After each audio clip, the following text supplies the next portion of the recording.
ముసలమ్మ అంటే అక్కడ విధవరాలు వచ్చి తన దగ్గర ఉన్నటువంటి ఒక 2 కాసులు తీసుకొచ్చి కానుకలు పెట్టి వేసింది. ఆమె వేసింది ఎంత? 2 కాసులు అంటే 2 పైసలు అంతేనండి. ఆమె వేసింది అక్కడ వేసిన వారిలోనే అత్యంత తక్కువ. ఆమె నిరుపేదరాలు. ఆ రోజు ఆమెకు ఉన్నదా 2 పైసలే.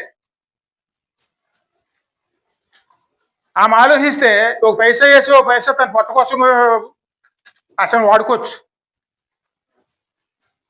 ఆ పైసా తీసేస్తే దేవుని మనం తక్కువ చేసిన వాళ్ళని అవుతామని చెప్పి దేవుని కనపరచుకోవడం కోసం తన దగ్గర ఉన్నదాన్ని అంతా కూడా దేవునికి అర్పించడానికి చూస్తుంది. కానీ దేవుని నామాన్ని తగ్గించడానికి ఆమె ఎంత మాత్రం కూడా ఏమో ఒప్పుకోలేదండి.